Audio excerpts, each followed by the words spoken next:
Okay, so today we are going to be working on arithmetic sequences. We have been talking about mathematical patterns, but today we're going to focus specifically on what it means for something to be arithmetic. And we are also going to take a look at this learning target, which is to find a common difference of a sequence and write an arithmetic formula, both recursively and explicitly. In Algebra 2, you studied arithmetic sequences, but these two things were a little bit more difficult for many of you to complete. All right, so first of all, what is an arithmetic sequence? Well, these three patterns here are arithmetic sequences. The first one is 12, 9, 6, 3, 0. This one clearly, the pattern is that it's going down by 3 every time. Second one, 5, 9, 13, 17. That one, the pattern is that it's going up by 4. And 3, 5, 7, 9 is going up by 2 every time. So what makes a sequence arithmetic?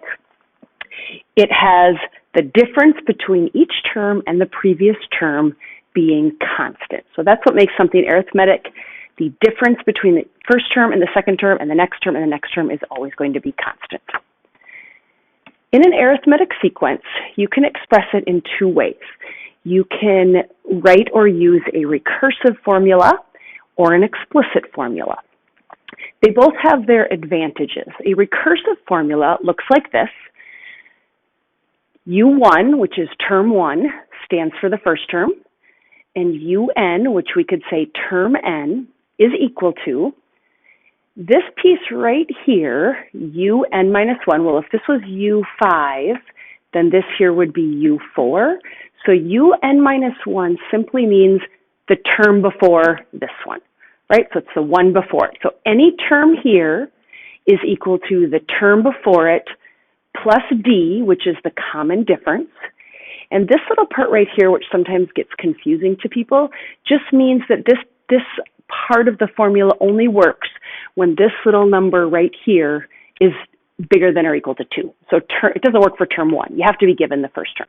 Here would be an example of a recursive formula. Term 1 is 3, and term n is equal to term n minus 1 plus 2. What that would mean is that the pattern starts with 3, right? And then after that, to get any term after that, you take the term before it, which in this case, the first term is 3, and you keep adding 2. That's the common difference. So the sequence would be 3, add 2 to get 5, add 2 to get 7, add 2 to get 9, and so on. That's an example. Second kind of formula is the explicit formula. An explicit formula doesn't depend on the term before it. So you don't have to know the first term in order to use the explicit formula. Well, you kind of do right here, but it's in there, but you don't have to know it to start. So this one, explicit formula, is term n is equal to term 1 plus n minus 1 times the common difference. And this n from right here is whatever that one was. So term 5 would be equal to term 1, whatever that is, plus 4 times the common difference, right? Because n minus 1 would be from right there. Okay, you did use these formulas in Algebra 2, so hopefully they ring a bell to you. So write the recursive and explicit formulas for this first sequence here. So 12, 9, 6, 3, 0. So to write a recursive formula always starts with term 1. So I have to know term 1. Term 1 in this case would be 12. And then term n is equal to term n minus 1. And then I need to know the pattern. I need to know the common difference. Well, the pattern here, it goes 12, 9, 6, 3, 0. The common difference is that it is going down by 3. So I will put minus 3. And this right here would be my recursive formula. Recursive formula always has to have this term 1 in it, because otherwise it doesn't make sense. Okay, to write an explicit formula. An explicit formula, remember, for an arithmetic sequence is term n is equal to term 1 plus n minus 1 times the common difference. So in this case, it would be term n is equal to term 1, which is 12, plus n minus 1 times negative 3. Now, we can distribute that out to make this look a little bit nicer. So that would be 12 plus, and then if I distribute this out here to each of these two things, that would be negative 3n, and then negative 1 times negative 3 is plus 3, and then I can combine these terms, and I get term n is equal to 12 plus 3 is 15, minus 3n. That would be my explicit formula. If I wanted to write it more in what looks like slope-intercept form, it could be negative 3n plus 15. Either one of those would be correct. Okay.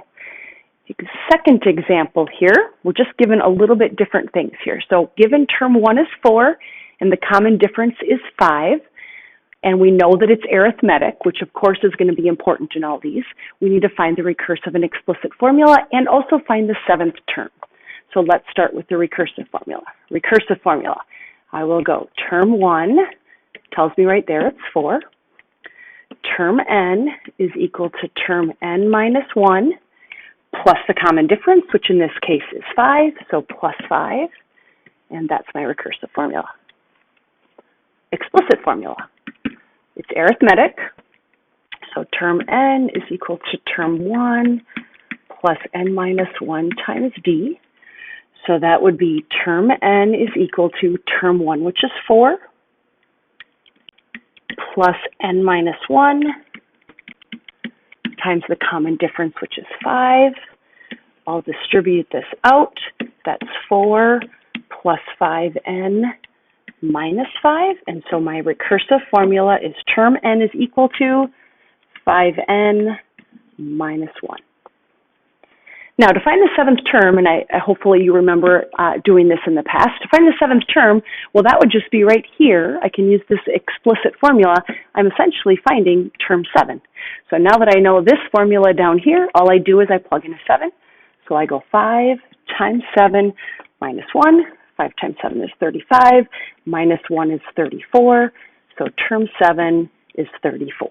And that's the last part of my answer. All right. Example 3, which again, we're given a little bit different things this time. We're not given term 1 and the common difference. We're given term 1 and we're given term 2.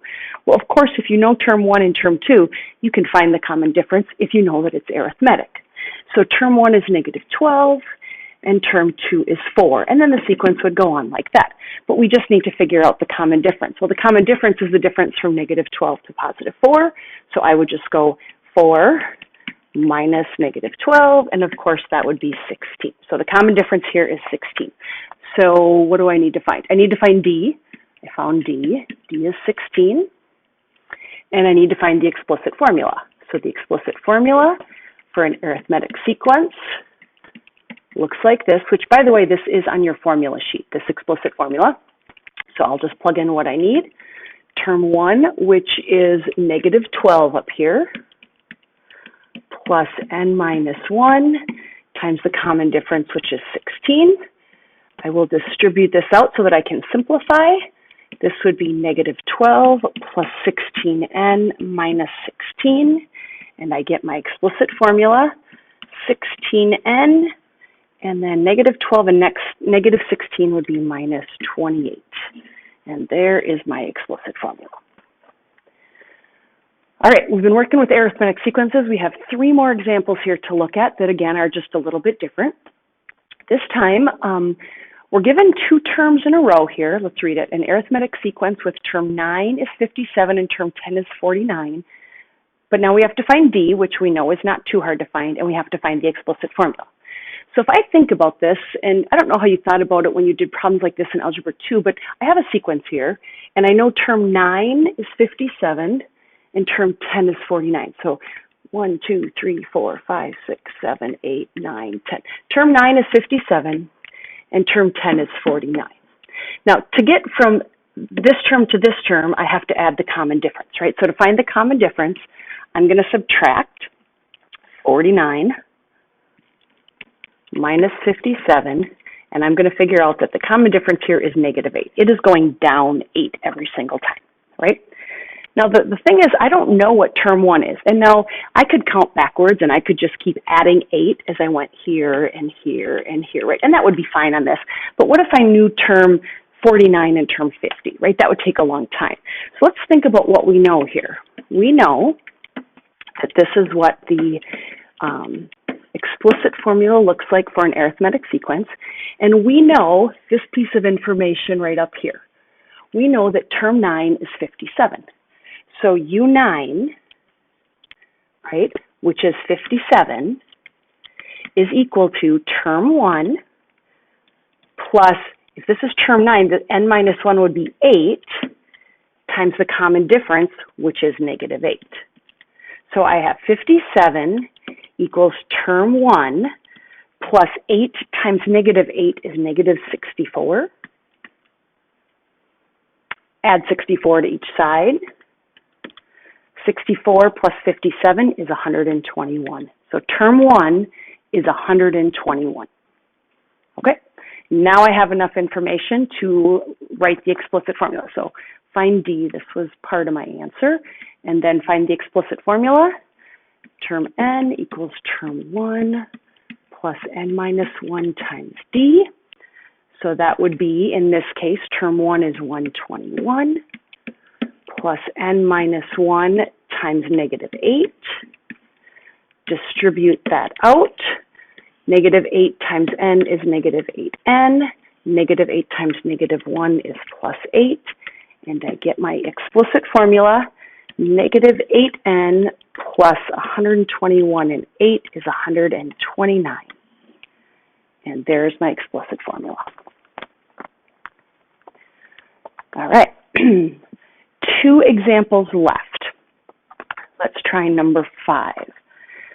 Number 5 says, given an arithmetic sequence with term 2 is 5 and term 7 is 35. So this time I am not given 2 terms in a row. I want to find D, and I want to find the explicit formula. So I'm going to make those little blanks again. I don't know if that's the best way to do it, but there's the first term.